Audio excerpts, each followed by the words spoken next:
sous-titres.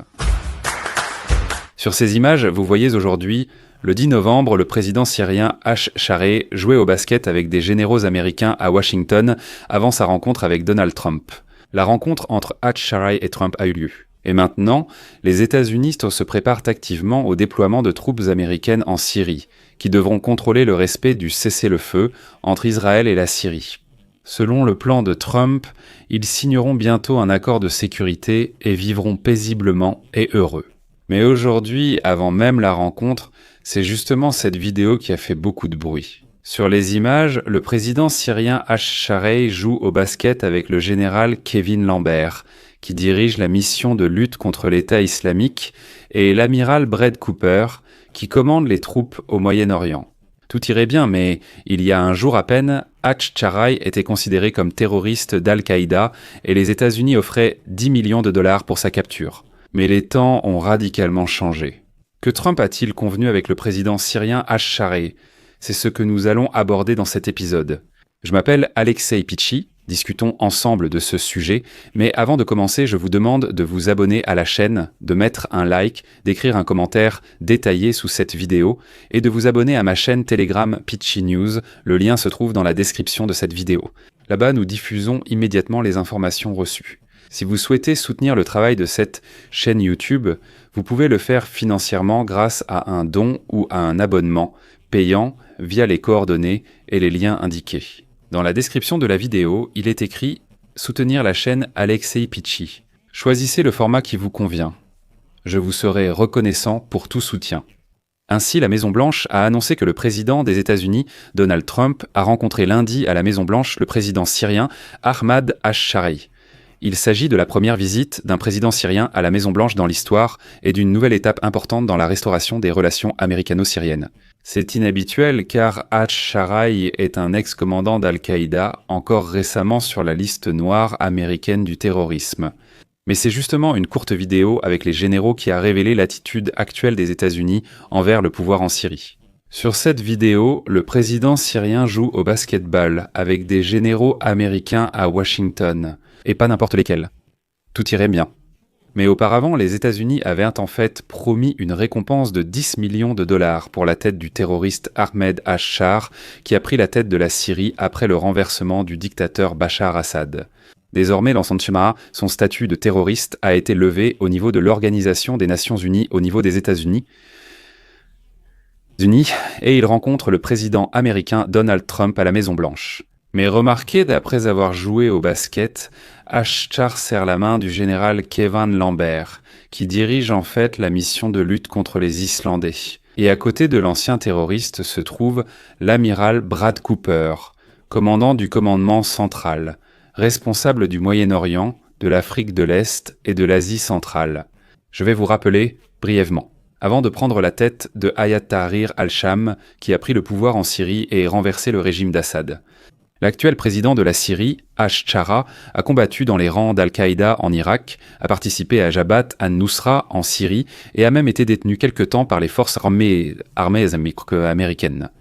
Aujourd'hui, il serre la main des généraux qui, autrefois, combattaient contre lui. Revenons à la visite du président syrien al-Shara aux États-Unis, nom du terroriste. Dès samedi, al-Shara est arrivé à Washington et a rencontré des représentants syro-américains et des membres du Congrès. Et ce n'est que lundi qu'il a rencontré Trump. L'enjeu principal de la réunion avec Trump était la signature d'un accord sur l'adhésion de la Syrie à la coalition américaine contre l'État islamique. Oui, maintenant, al-Shara promet de lutter contre le terrorisme. Avant la visite d'al-Shara à Washington, le Conseil de sécurité, il a voté pour retirer lui-même et son ministre de l'Intérieur de la liste noire de l'Organisation des Nations Unies sur le terrorisme. Après le vote, l'administration Trump a pris des mesures pour retirer al-Shara de la liste des terroristes mondiaux spécialement désignés. En bref, il a été totalement amnistié. Mais il est intéressant que la Maison-Blanche n'ait pas rendu publique la visite d'al-Shara ni ouvert le bureau ovale à la presse, contrairement à la plupart des autres dirigeants mondiaux. De plus, al-Shara est entré à la Maison-Blanche sans être accueilli, sans faire de photos communes, comme Trump le fait habituellement. Il sort, salue, serre la main, prend une photo et entre.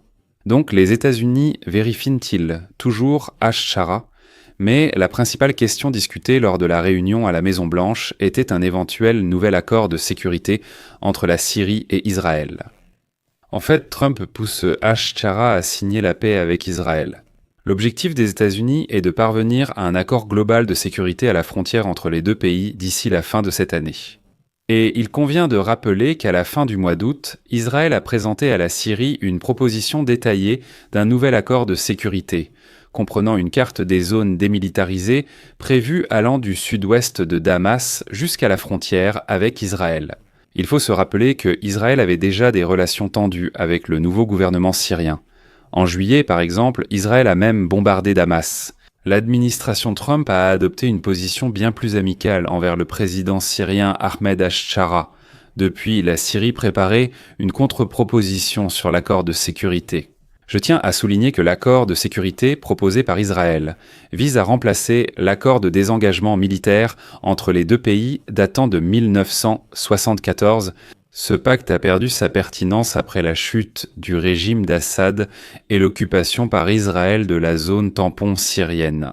La proposition israélienne est basée sur l'accord de paix entre Israël et l'Égypte de 1979. Il demande « Pourquoi ne pas s'inspirer ?» Cet accord, je vous le rappelle, avec l'Égypte, a divisé la péninsule du Sinaï en 3 zones. Là-bas, ABC a établi divers régimes de sécurité et niveaux de démilitarisation selon leur proximité avec la frontière israélienne. Plus on est proche de la frontière israélienne, moins l'Égypte doit y avoir de présence militaire. Même à Washington, on admet que ces exigences israéliennes sont maximalistes. Parce qu'on demande à la Syrie d'accepter une large zone démilitarisée et une zone d'exclusion aérienne sur son territoire. Dans le même temps, rien ne change du côté israélien de la frontière. Et Damas, bien sûr, n'est pas d'accord avec cela. Selon la proposition, le territoire au sud-ouest de Damas sera divisé en 3 zones, comme dans la péninsule du Sinaï.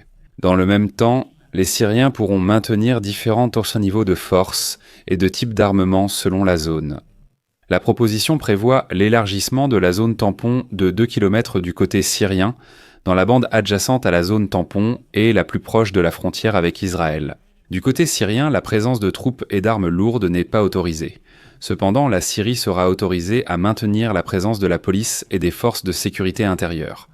En échange de ces restrictions du côté syrien, Israël a proposé un retrait progressif de ses troupes de tous les territoires qu'il a occupés en Syrie au cours des derniers mois, sauf le poste avancé au sommet de la montagne stratégique Hermon.